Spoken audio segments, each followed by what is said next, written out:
ગાંધીનગરમાં TET pass ઉમેદવારોનું વિરોધ પ્રદર્શન. વિદ્યા સમીક્ષા કેન્દ્રની બહાર વિરોધ પ્રદર્શન. અરજી ફોર્મના આધારે પ્રોવિઝનલ મેરિટ લિસ્ટ બનાવવાની માંગ. હજુ સુધી નિમણૂક ન અપાતા વિરોધ. એપ્રિલમાં ધોરણ 1 થી 5 માટે ભરતી પ્રક્રિયા શરૂ કરાઈ હતી. 11,000 પ્રાથમિક શિક્ષકોની ભરતી અટકી પડી હોવાનો દાવો. અમે વારંવાર અઠવાડિયે આવીને સરકાર સામે આવેદનપત્રો આપીએ છીએ કે અમારું પ્રોવિઝનલ લિસ્ટ બહાર પાડો, અમારું પ્રોવિઝનલ લિસ્ટ બહાર પાડો. તેમ છતાં હજી સુધી અમારું પ્રોવિઝનલ લિસ્ટ બહાર પાડવામાં આવતું નથી. અમારી એક જ માંગણી છે કે જો એક વીકમાં અમારું પ્રોવિઝનલ લિસ્ટ બહાર પાડી અને અમારી ભરતી પ્રક્રિયા જો આગળ વધારવામાં નહીં આવે તો અમે ગાંધી ચિંધ્યા માર્ગે પાસ થયેલા 11,000 ઉમેદવારો ગાંધીનગર આવી અને આંદોલન કરીશું. ગાંધી ચિંધ્યા માર્ગે આંદોલન કરીશું.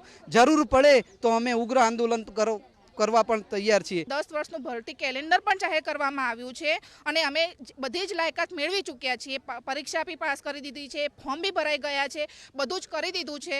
છતાં પણ અમને હજુ સુધી નોકરીથી વંચિત રાખવામાં આવ્યા છે અને અમારી તો ઉંમર મર્યાદા પણ ઘણા બધા ઉમેદવારો એવા છે કે એમની ઉંમર મર્યાદા પણ પૂરી થઈ છે, ભરતીથી બહાર પણ ફેંકાઈ ગયા છે અને હજુ જો અમે અમારા જેવા જે છે ઉમેદવારો એમને પણ નોકરીનો 15 થી 18 વર્ષનો સમય મળવાનો છે. તો એનું અમને કેટલું મોટું નુકસાન જવાનું છે ને એ તો બધા લાગતા ઓળખતા અધિકારીઓ અને માનનીય શિક્ષણ મંત્રીશ્રીને પણ એની જાણ જ છે. એટલે હવે તો બસ અમારો એક જ છે કે હવે નથી માનવાના, હવે નથી માનવાના. હવે અમે દીપક નથી કે ઓલવાઈ જવાના.